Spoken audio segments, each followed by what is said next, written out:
আলহামদুলিল্লাহি রাব্বিল আলামিন ওয়াসসালাতু ওয়াসসালামু আলা সাইয়্যিদিল মুরসালিন আম্মা বা'দ ফাআউযু বিল্লাহি মিনাশ শাইতানির রাজিম বিসমিল্লাহির রহমানির রহিম আসসালাতু ওয়াসসালামু আলাইকা ইয়া রাসূলুল্লাহ ওয়া আলা আলিকা ওয়া আসহাবিকা ইয়া হাবিবাল্লাহ আসসালাতু ওয়াসসালামু আলাইকা ইয়া নবিয়্যাল্লাহ ওয়া আলা আলিকা ওয়া আসহাবিকা ইয়া নূরাল্লাহ। মাদানী চ্যানেলের দর্শকবৃন্দ, দেখছেন অনুষ্ঠান আসুন কল্যাণের দিকে।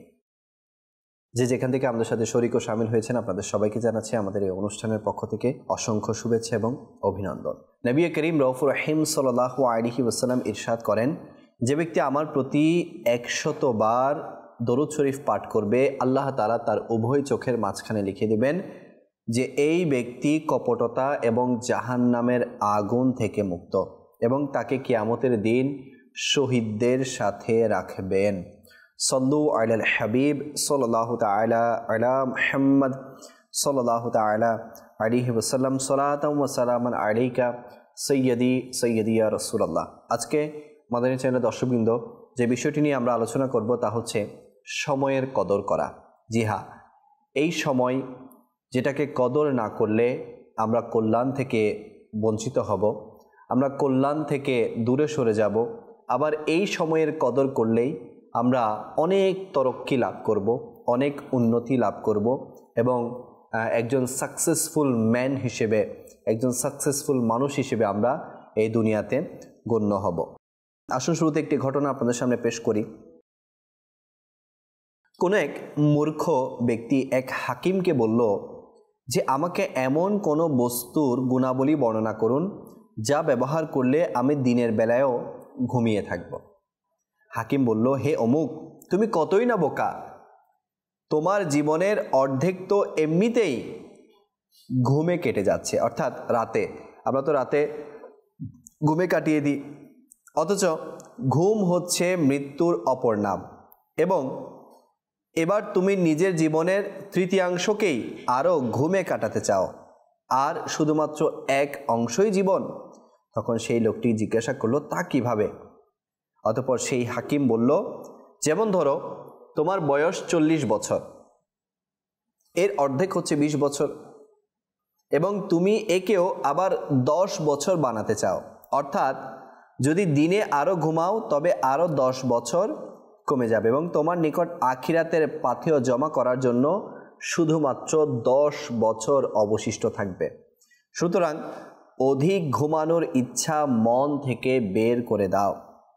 মাদানী চ্যানেলের দর্শকবৃন্দ, আপনারা শুনলেন সেই জ্ঞানী ব্যক্তিটি অধিক ঘুমানোর আকাঙ্ক্ষী লোকটিকে কিরূপ উত্তম পদ্ধতিতে সংশোধন করেছেন এবং তাকে আখিরাতের চিন্তার কেমন মানসিকতা দেওয়ার চেষ্টা করেছেন।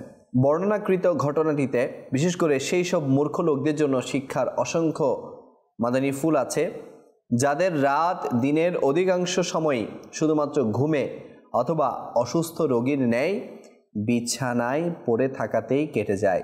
এমন লোকদের না তো নামাজের হুঁশ থাকে, না পরিবারের হকের ব্যাপারে হুঁশ থাকে। মনে রাখবেন, বিনা কারণে অধিক ঘুমানো এমন এক মন্দ স্বভাব যা সময়ের খুবই অপচয়ের পাশাপাশি দুনিয়া ও আখিরাতে অপমান ও অপদস্থতার কারণ হয়ে দাঁড়ায়।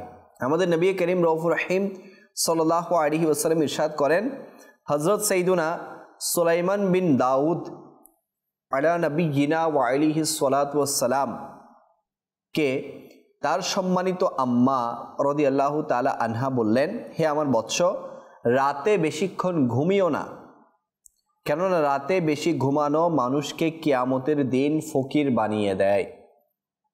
আমরা শুনলাম, রাতে বেশিক্ষণ ঘুমানো কিয়ামতের দিন ফকির হয়ে যাবে।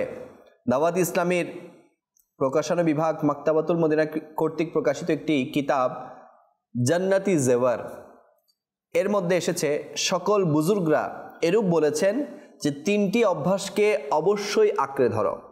কয়টি অভ্যাস? 3টি অভ্যাস। নাম্বার 1, কম কথা বলা, কম ঘুমানো, কম খাওয়া। কেননা বেশি কথা বলা, বেশি ঘুমানো এবং বেশি খাওয়া এই অভ্যাসসমূহ খুবই নিকৃষ্ট, এবং এই অভ্যাসের কারণে মানুষ দিন ও দুনিয়ায় ক্ষতিগ্রস্ত হয়। কি? কম কথা বলা, কম আহার করা এবং কম ঘুমানো, এই তিনটা আমাদেরকে আঁকড়ে ধরতে হবে। আর আমরা তো এখন যত বেশি চাই মানে খেতেই থাকি, যত বেশি চাই বলতেই থাকি, যত বেশি চাই ঘুমাতেই থাকি। মনে রাখবেন, সময় হচ্ছে, টাইম হচ্ছে আল্লাহ পাকের অনেক বড় একটা নিয়ামত, যা সকলেরই সমপরিমাণ অর্জিত হয়। এমন নয় যে দিন রাতে ডবল 12 ঘন্টা আর ধনীদের জন্য 27 ঘন্টা, বরং আল্লাহ তাআলা সকলের জন্যই দিন এবং রাতের আদলে 24 ঘন্টায় অর্থাৎ ডবল 12 ঘন্টায় দান করেছেন। অর্থাৎ কারোর জন্য 24 ঘন্টা, কারোর জন্য 27 ঘন্টা, কারোর জন্য 25 ঘন্টা, এমন নয়। এবার দেখার বিষয় হলো যে কে এই সময়ের গুরুত্ব দেয় এবং কে এই সময়কে ওয়েস্ট করে। কেননা অতি শীঘ্রই এই নশ্বর জীবনের পথ চলা শেষ হয়েই যাবে। জি হ্যাঁ, আপনি যদি কিছু না করে এবার বসেই থাকেন, ঘড়ির কাঁটা সে চলতেই থাকবে, সে থামবে না আপনার জন্য। আপনি থেমে গেছেন এর মানে এই নয় যে ঘড়ির কাঁটাও থেমে গেছে। আপনি যদি শুধু বসে বসেও সময় কাটিয়ে দেন, সময় চলে যাবে। কাজ করতে করতেও সময় কাটিয়ে দেন, সময় চলে যাবে। এবং নেকি করতে করতে সময় কাটিয়ে দেন, তাহলে তাও সময় চলেই যাবে। হযরত সাইয়্যিদুনা ইমাম হাসান বসরি রাহমাতুল্লাহি তাআলা আলাইহি বলতেন, হে আদম সন্তান, তুমি বিভিন্ন ধাপের সমষ্টি। যখনই তোমার থেকে রাত বা দিন অতিবাহিত হয়ে যায়, তবে তোমার একটি ধাপ শেষ হয়ে যায়, এবং যখন তোমার সকল ধাপ শেষ হয়ে যাবে, তবে নিজের গন্তব্য অর্থাৎ জান্নাত বা জাহান্নাম পর্যন্ত পৌঁছে যাবে। অর্থাৎ আমাদের যখন প্রত্যেকটা ধাপ শেষ হয়ে যাবে, আমাদের যখন হায়াত ফুরিয়ে যাবে, আমরা আমাদের ডেস্টিনেশনে পৌঁছে যাব, হয় জান্নাত নয়তো জাহান্নাম। তো এই সময়কে গুরুত্ব দিতে হবে, এই সময়কে গনিমত মনে করতে হবে। সময়কে গুরুত্ব দেয়া মানে কি? সময়কে গুরুত্ব দেওয়ার উদ্দেশ্য কি? সময়ের গুরুত্ব কিভাবে দেয়া যায়, আসুন তা কোরআনে পাকের এই আয়াতে মোবারকা দ্বারা আমরা বোঝার চেষ্টা করি।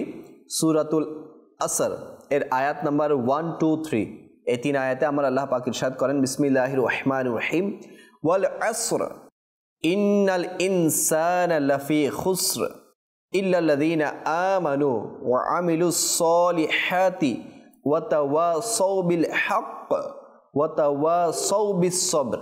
কাজুল ইমানের অনুবাদ, ওই মাহবুবের যুগের শপথ, ওই মাহবুবের যুগের শপথ, নিশ্চয়ই মানুষ অবশ্য ক্ষতির মধ্যে রয়েছে, কিন্তু তারা নয় যারা ঈমান এনেছে ও সৎ কাজ করেছে এবং একে অপরকে সত্যের জন্য জোর দিয়েছে আর একে অপরকে ধৈর্য ধারণের উপদেশ দিয়েছে।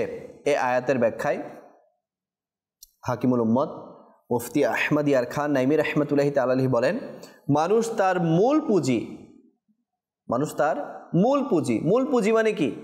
টাকা, ধন, দৌলত, বাড়ি, গাড়ি নয়। বলা হচ্ছে মানুষ তার মূল পুঁজি অর্থাৎ বয়সকে কুফর, গুনাহ, উদাসীনতা, দুনিয়ার আকাঙ্ক্ষা, খেলাধুলায় নষ্ট করছে। একে আখিরাতকে উত্তম বানানোর উপায় বানালো না। মানুষ হলো ব্যবসায়ী, জীবন হলো তার দোকান এবং আমল হলো দোকানের সদাই। যদি আমল সমূহ ভালো হয় তবে তার ক্রেতা হলো রব তাআলা এবং জান্নাত হলো তার মূল্য। যদি মন্দ হয় তবে শয়তান হলো তার ক্রেতা, দোজখ হলো তার মূল্য। যেমন সদাই তেমন ক্রেতা। প্রিয় ভাই, আমরা শুনলাম যে এই সময়কে যদি আমরা কদর না করি তাহলে আমাদের জন্য ভয়ানক অবস্থা অপেক্ষা করছে। আমাদের জন্য অকল্যাণের দরজা খুলে দেয়া হবে, কল্যাণের দরজা বন্ধ করে দেয়া হবে যদি আমরা সময়কে গুরুত্ব না দেই। ইমাম ফখরুদ্দিন রাজি রাহমাতুল্লাহি তাআলা আলাইহি এক বুজুর্গ রাহমাতুল্লাহি তাআলা আলাইহির বাণী উদ্ধৃত করেন, আমি সূরা আসরের মর্মার্থ একজন বরফ বিক্রেতাকে দেখে বুঝেছি। যে বাজারে এইরূপ বলছিল, সেই ব্যক্তির উপর দয়া করুন যার বিনিয়োগ গলে যাচ্ছে, সেই ব্যক্তির উপর দয়া করুন যার বিনিয়োগ গলে যাচ্ছে।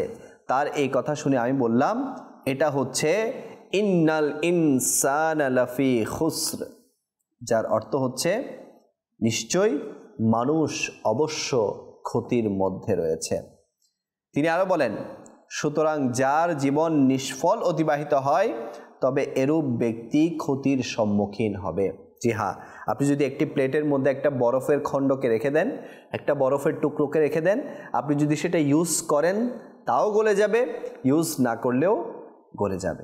এটা আমার জন্য আপনার জন্য কঠিন অবস্থায় থাকবে না, সেটা তরলে রূপান্তর হয়ে যাবে। তো এভাবে আমাদের সময়কেও যদি আমরা ভালো কাজে ইউজ করি তাও চলে যাবে, আর ভালো কাজে ইউজ না করি তাও চলে যাবে। আল্লাহ পাক আমাদের সবাইকে সময়ের গুরুত্ব দেওয়ার, সময়কে কদর করার তৌফিক দান করুক। দাওয়াত ইসলামী প্রকাশনা প্রতিষ্ঠান মাকতাবাতুল মদিনা কর্তৃক প্রকাশিত একটি কিতাব ইহইয়াউল উলুম কা খুলাসা, এর মধ্যে এসেছে হযরত সৈয়দুনা আবু বকর বিন আবদুল্লাহ মুজনি রাহমাতুল্লাহি তাআলা আলাইহি বলেন, বনি ইসরাইলের এক ব্যক্তি সম্পদ জমা করল। যখন তার মৃত্যুর সময় নিকটবর্তী হলো তখন সন্তানদেরকে বলতে লাগলো, আমাকে আমার বিভিন্ন সম্পদগুলো দেখাও, আমি যে এত বছর যাবৎ সম্পদ জমা করেছি, সঞ্চয় করেছি, এগুলো আমার সামনে নিয়ে আসো, আমাকে দেখাও। তখন তার নিকট অনেক ঘোড়া, উট এবং গোলাম আনা হলো। যখন সে তাদের দিকে তাকালো তখন আফসোসের সাথে কাঁদতে লাগলো, বড় আফসোসের সাথে কাঁদতে লাগলো। মালাকুল মউত আলাইহিস সালাম তাকে কাঁদতে দেখে বললেন, কেন কাঁদছো? সেই সত্তার শপথ যে তোমাকে এত কিছু দিয়েছেন, যতক্ষণ আমি তোমার রূহ এবং দেহকে একে অপরের থেকে আলাদা করে দেব না, এখান থেকে যাব না। সে বলল, আমাকে কিছুটা অবকাশ দিন যেন আমি এই সম্পদ বন্টন করে দিতে পারি। ফিরিস্তা বলল, এখন তুমি কোনো অবকাশ পাবে না, তুমি কোনো সময় পাবে না। তুমি এই কাজ তোমার মৃত্যু আসার আগে কেন করনি?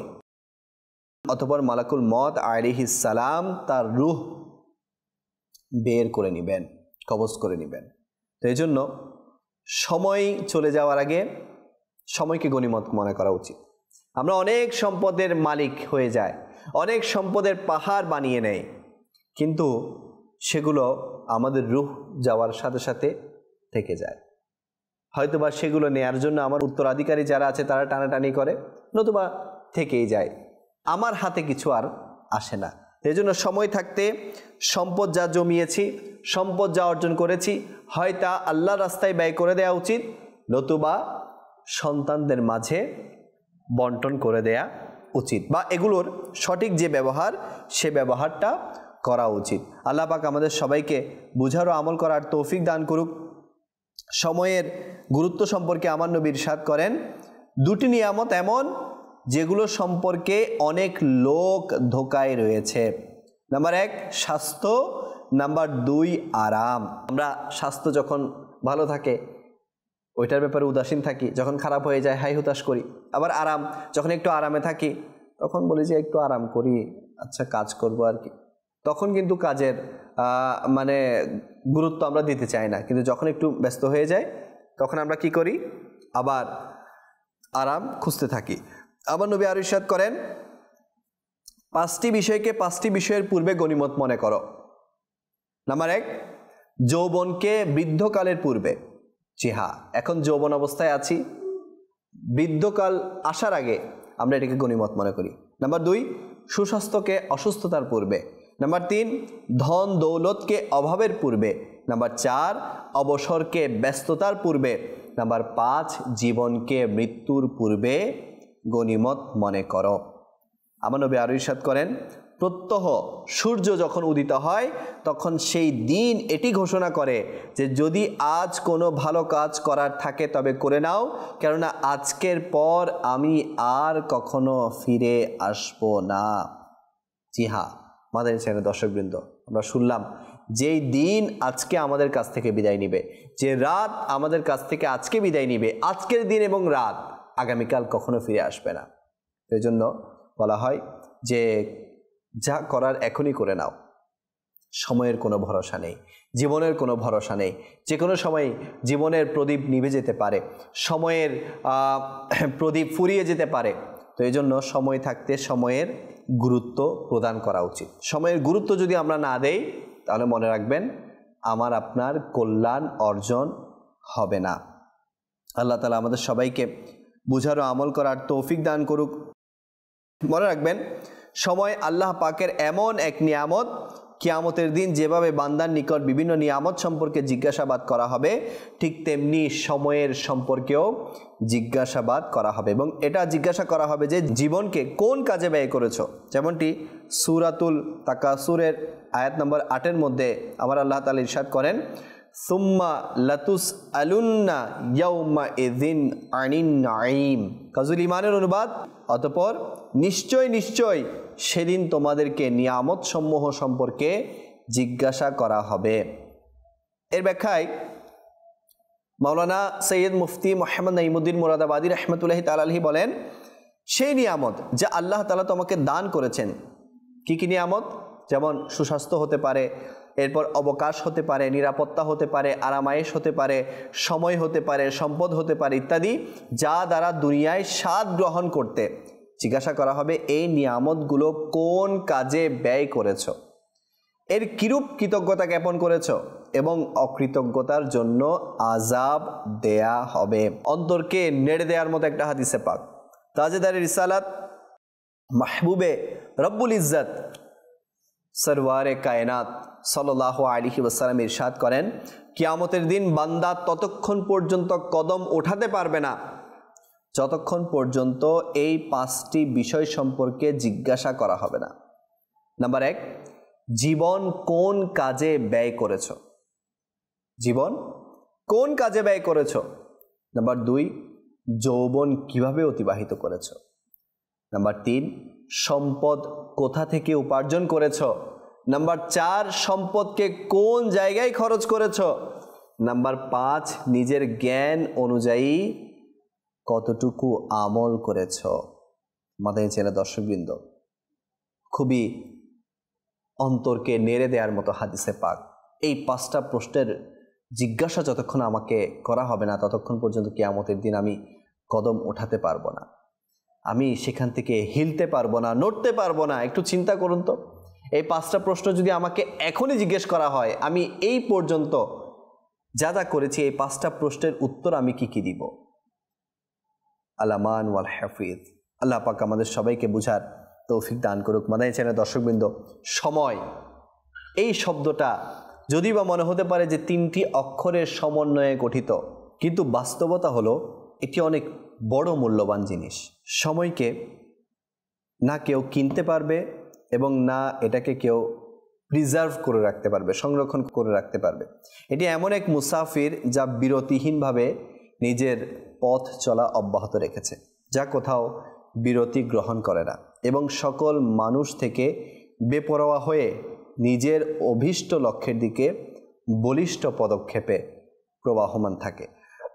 সম্প্রদায়ের উন্নতি এবং অবনতিতে সময়ের অবদান অনেক গুরুত্ব বহন করে। যে সম্প্রদায় সময়ের মূল্য দিয়েছে এবং সকাল সন্ধ্যাকে সময়ের অনুসারী বানিয়ে নেয়, তবে উন্নতি স্বয়ং অগ্রগামী হয়ে তাদের স্বাগতম জানায়। এর বিপরীত যে সম্প্রদায় সময়কে গুরুত্বহীন মনে করে অযথা অতিবাহিত করে দেয়, তবে এরূপ সম্প্রদায় গোলামীর জীবন অতিবাহিত করে। সময়কে নষ্ট করা তাদেরকে অপমান ও অপদস্থতার অতল গহ্বরে এমনভাবে ঠেলে দেয় যে তাদের নাম গন্ধও আর থাকে না। সময়ের বিষয়ে যদি আমরা নিজের জীবন এবং আল্লাহ তাআলার নেক বান্দাদের জীবনী সমূহের সাথে তুলনা করি, তবে আমাদের এবং তাদের মাঝে জীবনের স্পষ্ট পার্থক্য দেখে সম্ভবত আমরা আফসোস ও লজ্জার সাগরে ডুবে যাব। কেননা এই মহান ব্যক্তিরা টাইম পাস করার অভ্যস্ত ছিল না, বরং তাদের মন ও মননে সময়ের গুরুত্ব পরিপূর্ণভাবে ভরা ছিল। মৃত্যুর সময়ে মানুষের উপর যা ঘটে তা মৃত্যু পথযাত্রী জানে, কিন্তু আল্লাহওয়ালারা সেই অন্তিম মুহূর্তেও সময়ের গুরুত্ব থেকে উদাসীন হন না, বরং তারা শেষ মুহূর্তেও নেকিতে অতিবাহিত করতে চায়। জি হ্যাঁ মাদানী চ্যানেল দর্শকবৃন্দ, সময় এমন একটি বিষয়, যারা এই সময়কে কদর করেছে, যারা এই সময়কে গুরুত্ব দিয়েছে, তারা জীবনকে সুন্দর করতে পেরেছে, তারা কামিয়াব হয়েছে, উন্নতি লাভ করেছে, তারা কল্যাণের পথে ধাবিত হয়েছে। যারা সময়ের কদর দেয়া শিখেনি, তারা পদে পদে অপদস্থ হয়েছে এবং কল্যাণ থেকে তারা বঞ্চিত হয়েছে। হযরত সাইয়্যিদুনা আহমদ বিন মুহাম্মদ বিন জিয়াদ রাহমাতুল্লাহি তাআলা আলাইহি বর্ণনা করেন, হযরত সাইয়্যিদুনা আবু বকর আত্তার রাহমাতুল্লাহি তাআলা আলাইহিকে এরূপ বলতে শুনেছি, যখন হযরত সাইয়েদুনা আবু কাসিম জুনাইদ রাহমাতুল্লাহি তাআলা আলাইহির ইন্তেকালের সময় হলো, তখন আমি এবং আমার কয়েকজন বন্ধু সেখানে উপস্থিত ছিলাম। আমরা দেখলাম যে ইন্তেকালের কিছুক্ষণ পূর্বে দুর্বলতার কারণে তিনি রাহমাতুল্লাহি তাআলা আলাইহি বসে নামাজ পড়ছিলেন। তার দুটি পা ফুলে গিয়েছিল। যখন রুকু ও সিজদা করত তখন একটি পা মুড়িয়ে নিতেন, যার কারণে অনেক কষ্ট ও পেরেশানি ভোগ করতেন। বন্ধুরা এই অবস্থা দেখে বলল, হে আবুল কাসিম রাহমাতুল্লাহি তাআলা আলাইহি, এটি কি? আপনার পা ফুলে আছে কেন? বললেন, আল্লাহু আকবার, এটি তো নিয়ামত। হযরত সাইয়েদুনা আবু মুহাম্মদ হারিরি রাহমাতুল্লাহি তাআলা আলাইহি বলেন, হে আবু কাসিম রাহমাতুল্লাহি তাআলা আলাইহি, যদি আপনি শুয়ে পড়েন তবে কি সমস্যা? বললেন, এখনই সময় যাতে কিছু নেকি অর্জন করে নেই, এরপর কি আর সুযোগ হবে? অতঃপর আল্লাহু আকবার বললেন এবং তার রূহ এই নশ্বর পৃথিবী থেকে ঊর্ধ্ব আকাশের দিকে উড়ে গেল। এটিও বর্ণিত আছে যে যখন তাকে বলা হলো, হুজুর নিজের প্রতি কিছুটা সদয় হন, তখন বললেন, এখনই আমার আমলনামা বন্ধ করা হবে। এই সময় নেক আমলের প্রতি কে আমার চেয়ে বেশি অভাবগ্রস্ত হতে পারে? সুবহানাল্লাহ, সুবহানাল্লাহ। আমাদের পূর্ববর্তী বুজুর্গানে দিন যারা ছিলেন, সময়ের ব্যাপারে কেমন কেমন তারা গুরুত্ব আরোপ করেছেন, সময়ের ব্যাপারে তারা কেমন অটল ছিলেন, সময়কে কেমন গনিমত মনে করেছেন। ওনারা ইন্তেকালের সময়ও সময়কে জায়া করেন নাই, সময়কে ওয়েস্ট করেন নাই, সময়কে নষ্ট করেন নাই, নেকির কাজে সময়কে ব্যয় করেছেন।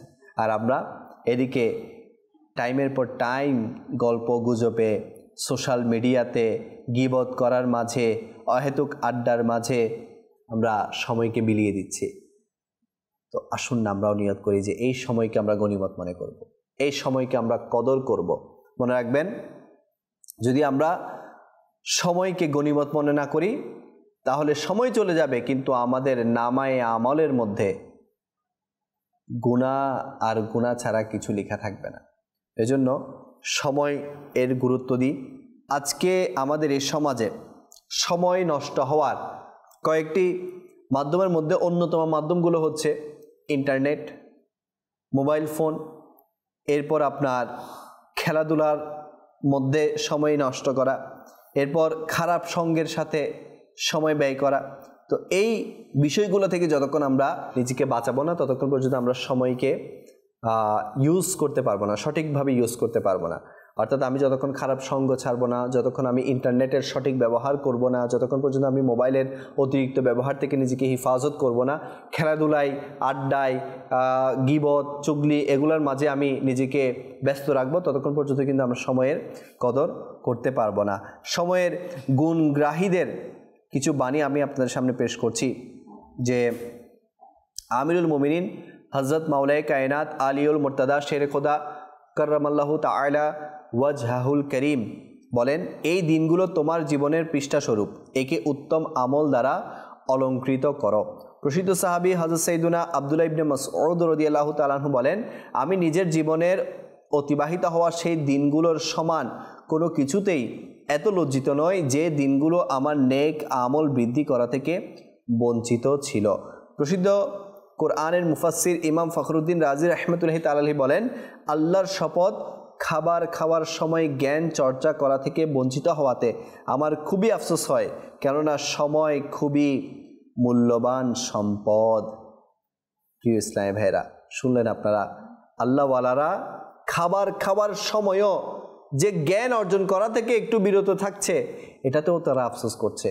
অথচ আমরা কত সময়কে নষ্ট করি। এই সময় নষ্ট করার কারণে যে আমাদের কত কল্যাণ থেকে আমরা বঞ্চিত হচ্ছি সেটা আমরা নিজেরাও অনুধাবন করতে পারবো না। এটা আমরা তখনই অনুধাবন করতে পারবো যখন আমরা কবরে যাব, যখন আমরা কাল কিয়ামতের দিন উঠব, যখন কবরে যাব, যখন আমাদেরকে নামায়ে আমল দেখানো হবে, তখন আমরা আফসোস করবো, হাই আমি কেন অমুক সময়, অমুক দিনের অমুক সময়কে নষ্ট করেছি, অমুক দিনের অমুক সময়কে নষ্ট করেছি। আমি চাইলে তো সেই সময়ে ইবাদত করতে পারতাম, একটু নেক আমল করতে পারতাম, জিকির আসকার করতে পারতাম, দরুদে পাক পড়তে পারতাম, কোরআনে পাক পড়তে পারতাম। হাই আমি আমার সময়কে নষ্ট করেছি। আমরা সেখানে আফসোস করব।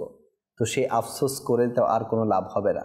এজন্য দুনিয়াতে থাকা অবস্থায় সময়কে গনিমত মনে করতে বলা হয়েছে। সময়ের সঠিক ব্যবহারের অনেকগুলো পদ্ধতি আছে। এর মধ্যে সর্বপ্রথম যে পদ্ধতি আপনাকে গ্রহণ করতে হবে তা হচ্ছে মোবাইল ফোন এবং ইন্টারনেটের ব্যবহার কমাতে হবে।